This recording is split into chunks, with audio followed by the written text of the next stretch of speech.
I'm your host, BKP. Good morning from the office, North Georgia's only live online morning show. You know, after that last segment, I feel kind of like I should have come into the 9 o'clock hour singing "I Feel Like a Woman" or something like that, okay? Or "These Boots Were Made for Walking" or a Nancy Sinatra song. You know what I'm saying? Yeah, I thought I should be coming back. I feel like a woman. Hey, I got my hats. Let me tell you why I got my hats. You people get on my nerves. I'm telling you, I'm just going to be straight. You tick me off. I put stuff on the table for a reason. It's just me, because people want to know me. I got my Constitution. I love the Constitution. That's me. Superman glasses, okay? When I was a kid, Superman would come on, the black and white, Clark Kent. God knows we did not know that was Superman behind one pair of glasses when we were a kid. We are seriously... Would you hush? I'm in the middle of one. No. Lois Lane and Jimmy Olsen, you know, come on. I like my Superman glasses. I'm back on the juice. I got that. I love baseball. I got the Bill of Rights, the American Idol. I feel like we're living on an episode of American Idol. Donald Trump, every day somebody leaves the White House, and I need to know who gets voted off. So that's why the American Idol hat's out there. I mean, I got a reason for everything. I got the Crayola hat. What? Like, no, we are going to have to call A&E. Do you know I used to wear... This is an intervention for hoarders. I tell you what, this is my damn show now. It's back. I mean, you know, Carla, you know, you women might have kicked my ass for the first 8 to 9. It's International Women's Day? Yeah, but... We can't get in trouble with it. No, it's back. Strike 2! No, that's an out. Let me go this way. Strike 2. No. You got 2 strikes, kid. 2 strikes. That doesn't count today. One more and I'll YouTube you. Okay? Anyhow, this is my Crayola hat. I used to wear the Crayola hat 7 days a week. Yeah. I used to, this Crayola hat is like from 1984. I'm serious. I got like 400 hats. I do. I'm a hat guy. I'm that kind of guy. But I used to wear, now they can't see this on TV, but this right here, This is what a real sweatband looks like. Not on an NBA basketball player. This is a real sweatband when you work. Anyhow, so let's get back to Stormy. Donald Trump's forecast is Stormy Daniels. Now, just very quickly, I want to just say this, okay? The media, you know, Jimmy Kimmel, they've all had Stormy on TV. Supposedly... Donald Trump's attorney put the picture of Stormy and the attorney Cohen, $130,000. I said to myself, what's the point of hush money if you can't keep your friggin' mouth shut? All right. So this is from the Miami Herald. Okay. Keep that up there. Miami Herald. Adult film star Stormy Daniels. You know, how hard is it to be an adult film star? I'm just wondering, okay? I wonder how you get the star status there. All right, I really just say it. Okay, Stormy Daniels. All right, strip club promoted an auction of a Stormy Daniels dress. Then her lawyer spoke up. Okay, really? In a Wednesday afternoon email to the Miami Herald, her attorneys, the law firm representing Daniels, said, there is no auction, let alone any dress being auctioned off. As the story and press release claimed, this story is completely bogus. It should be taken down. Now, that's what Stormy Daniels' office attorneys said to the Miami Herald concerning a story that she was going to auction off the dress, the Monica Lewinsky dress of Donald Trump. Auction it off. So she probably, Stormy no longer wishes to remain silent, and Solid Gold proudly supports her right to speak. So Daniel says, hey, this is not correct. All right, let's see what else we got on Stormy. And one more here. Let's see what else we got. This is from the Daily Mail, the UK Daily Mail, okay? All right. This is on January 21st, okay? January 21st. President was inaugurated when? January 20th, right? So this is from the Daily Mail the day after President Donald Trump. Do you think she financially is capitalizing on all of this PR? You think she's making a little money off the back of the president? No pun intended. Do you think her bank account is percolating from saying, I slept with the president? Mr. President. I wonder if she's going to sing happy birthday like what's her name did to, what was her name that sang happy birthday to JFK? Marilyn Monroe? Yes, Marilyn Monroe. Happy birthday, Mr. President. That's, if I was Donald Trump, I would make my next hush money friend sing happy birthday to me. I would if I'm Donald. Happy birthday, Mr. President. Yeah, right. So that was we just have the internet now, so that was what's her name? And then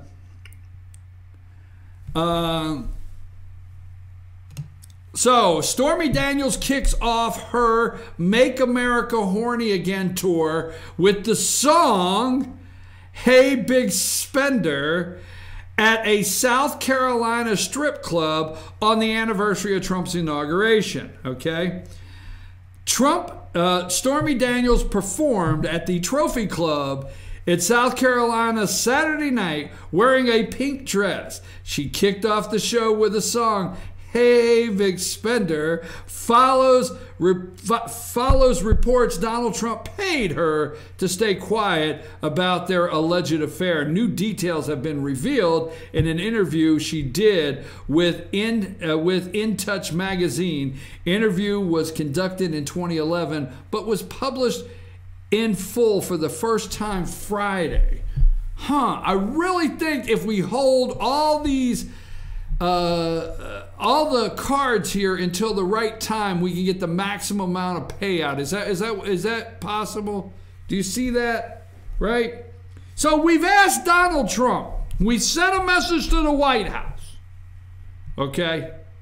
And we said, can we get a response from the President of the United States? I mean, the allegations, Stormy Daniels, singing happy birthday, Mr. President, why he's wearing a cowboy hat, I don't know. All right? And the whole 9 yards here. Does the president deny this? Or what is his comment? Let's go to the president's comment that we found. Was that wrong? Should I not have done that? I tell you, I gotta plead ignorance on this thing, because if anyone had said anything to me at all when I first started here that sort of thing was frowned upon, because I've worked in a lot of offices, and I tell you, people do that all the time. Was that wrong? I just want to know, was that wrong? At 9:30, folks, at 9:30, okay, now we're going to get serious. Was that wrong? I mean, was that wrong? At 9:30, okay, it's going to be time for a brief segment with Amanda. Amanda's been coming on at 9:30. I have 2 strikes on the counter. You got it? When you get to your 9:30 segment, don't make me YouTube you. You got it? I mean, you cannot YouTube me today because it's International Women's Day. Yeah, but that could be 3 strikes. 3 strikes, YouTube says you're out. Okay, folks, do you know who this is? Now, let's pay attention, okay? There's 2 things I want to do here, and I'm serious, okay? We got get the picture of the 2 candidates, candidate Lamb and Saccone in Pennsylvania next Tuesday, okay? Now, Republicans, Democrats, you're not hearing anything on the news. It's interesting how Texas, the day before the primary, yesterday, Tuesday, right? Or Tuesday, yeah. On Tuesday, on Monday and Tuesday, all you could hear on the, it was even on the Drudge, a big picture of the state of Texas in blue, okay? And Ted Cruz fears a blue wave, okay? So Monday and Tuesday, they were talking about the toss-ups in Texas and the blue wave in Texas and how there were so many, all right, Democrat voters in Texas this time, broke all the records, all this and that. But I've noticed Wednesday and Thursday very little on Texas. It did not pan out for the Democrats, the deep state, and the mainstream media, or the lamestream, as Rush calls them. It did not pan out for them. So you don't hear anything. But Tuesdays are coming. You know, what's that great preacher? Sundays are coming, all right? Right? We'll talk about that later, okay? But the great sermon, you got to look it up. Sundays are coming, okay? Tuesdays are coming for the Democrats. Tuesdays are coming. That's their great preaching. And I'm going to preach it. Tuesdays are coming, folks. Because in the 18th district, special election between this guy, the Republican, on your right. Is that my right? Is that right? Okay. Saccone. Rick Saccone, Republican. And on your left, entering the ring, Connor Lamb. Now, all right? Tuesdays are coming. The media can't wait for this one. It's Pennsylvania. It is fool's gold for Republicans. But Donald Trump dug up the real deal somewhere, and he found the beer can aluminum around Pennsylvania, and he got the vote. They say the tariff talk is only to make people in the 18th District of Pennsylvania happy with the president, and steel workers come out, and even Democrats, you know, Reagan Democrats come out and vote for Trump, vote for Saccone on Tuesday. So all of this being said, the polls are out. They can't wait for Tuesday. Now there's polling. There's the Gravis poll, and that came out. That's dated between 3-1 and 3-5. Today's the 8th. And that has Saccone at 45, Lamb at 42. Saccone's up 3. Then it's the Emerson poll, okay? And that is here in March from 3-1 to 3-3. And that one's got Lamb up 3. Okay? But here's the interesting thing. This is from Real Clear Politics. When you click on the Gravis poll, okay? All right? In this district, Gravis Marketing, Pennsylvania District 18. All right? Gravis Marketing, a nonpartisan research firm, conducted a random survey of 911 likely voters. Likely voters, okay? Not registered voters, likely voters.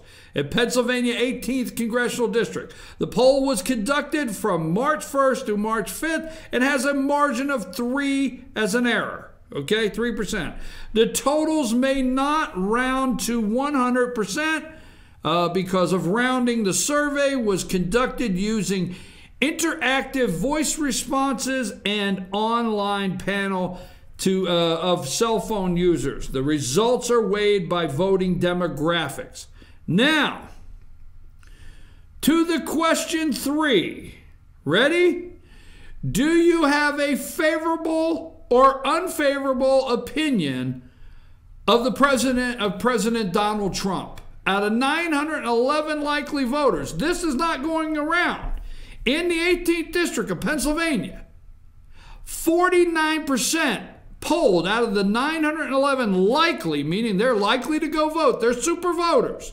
These are super voters. These are people that they have on the registration, vote all the time, likely voters. 49% said, yeah, I got a favorable opinion of Donald Trump. Okay, all right, interesting. How many have an unfavorable? 43. How many are uncertain? 8. I've always said there's a 10% out there that do not want to tell a pollster, okay, out of the 40% of the unfavorable, let's give 2% to the fact that people don't, maybe even 3, don't even want to acknowledge they know Donald Trump. But they're going to vote for him and they like him. But no, I'm not telling somebody on the phone so you can get my address and come in here, spray paint my mailbox, whatever. I'm serious. You might think that's silly. Then there's the 8% that say, look, I don't even want to talk about it. But they support the president. 49%. So next Tuesday that's a big one up there in PA. We got our eyes open on that. So let's go to the 100. Let's go to pull up this, Amanda, before we get to pull up this picture here. I have marked. I think it's the. Let me see which one it is. Pull up the picture. I have HMP. HMP. Do you know who that is? I like to come here and do that. Do you know who the HMP is? No. Okay, Democrat, now pay attention, folks, you need to get ready. Democrat House Super PAC reserves $43 million in fall TV ads. Oh, yeah. A major Democrat Super PAC says it will book $43 million in early TV ads as the party looks to make big gains in 2018 midterms and take back the House. The House Majority PAC, HMP, right there, says its initial list of ad buys will span 33 media markets and 20 states and Washington, D.C., and include broadcast and cable. The ad blitz will run in the midterms final weeks. The ads will target states that are home to some of the most competitive House races of the cycle as Democrats look to flip 24 seats to regain a majority in the lower chamber. The hefty ad buy will help the Democrat group compete with the GOP Aligned Congressional Leadership Fund, CLF, which poured millions of dollars into special elections last year. So get ready. There you go. You're going to hear it here. The news is not playing this today. House Dem Super PAC, HMP, right there on the screen. Now, let me just go to a couple things here. HMP, House Majority Party. HMP and CHC Bold PAC announced DACA digital ad campaign. All right? February 26th. They announced today, HMP and CHC Bold PAC announced DACA digital ad campaign. Today, House Majority PAC and CHC Bold PAC announced a digital ad campaign calling out Republican members of Congress for offering nothing but false hope and empty promises to dreamers who face the risk of deportation starting March 5th. Okay, that's who these people are. 43 million in ad buys. Now, if you go to their website, it's just that, thehousemajoritypac.com. Our story, as a super PAC focused on holding Republicans accountable and helping Democrats win seats in the House. House Majority PAC combines innovative new approaches. You can go down through here and read who they are and what they're about. During the 2012 cycle, House Majority PAC spent $36 million, amassing a record that independent observers called impressive and winning. The Democrats won in 63% of the races in which the House Majority PAC spent significant sum, and the other 10 races in which the House Majority PAC spent the most money, Democrats won 8. 42 million. I just wanted to make you aware. I'm going to tell you now, I know for a fact, all right? I know for a fact that other news outlets are not talking about this. I'm serious. They talking about, even Fox didn't open up with it this morning. Maybe they did at 7 o'clock, but they didn't open up with it, all right? The midterms, they're spending the money, they're getting in line. You need to get in line. I'll tell you what has happened, okay? I'll tell you exactly what has happened. They have found, we got to be serious, they're energized, okay? Now, you know, it's funny, okay? Now, Amanda, this is not going to be nice, so you might want to close your ears. But it's funny when I come in and I tell you, hey, I'm back on the juice and I'm energized and, you know, and I'm a little, you know, crazy out there, but whatever. But I'm going to tell you something. There is nothing worse with an energized Democrat crazy. If you ever meet a Democrat energized crazy person, holy mackerel. That's all I could say. Holy mackerel, man. I'm telling you, be careful. That's a danger zone you don't want to go into. That needs to be a really safe space for anybody else. When you go into a room where you got, just don't get mad. And let me tell you what they're doing. They're energized. Let me tell you exactly what they're doing. They're putting up opponents. Yeah. In places you would have never thought of. They're challenging. They're challenging. There's two Democrats that are on the ballot in the primary, 2, for the 9th Congressional District to run against Congressman Doug Collins. Now, do I think Congressman Doug Collins has a strong enough ties in his district that he will maintain his seat? Most likely. But on the other side, on qualifying, 2 Democrats have qualified and 2 Democrats running against each other to go against Doug Collins. Oh, yeah. We'll talk about qualifying here in the next couple minutes. This is from the Washington Post. Democrat Super PAC makes plans to spend $43 million in House races. The most prominent Democrat Super PAC exclusively targeting House races said Thursday it plans to reserve $43 million worth of TV ad time ahead of November's midterm election, sketching out dozens of media markets where it plans to spend the money. The House Majority PAC, HMP right there, has close ties to the House Minority Leader, Nancy Pelosi of California, and its Democrats' main counterweight to Republican Super PAC spending led by the Congressional Leadership Fund, Americans for Prosperity, Club for Growth Action, and other independent GOP organizations. Okay, let's take a brief break and come back for your segment, but I'm just telling you, they're energized, and that we have to be aware of, and I wanted to bring that up. We're going to come back. When we come back, it's going to be time for Amanda, and I have no idea where this is going, folks. I don't even ask. I just wait for 9:30, and you should too, right after this break.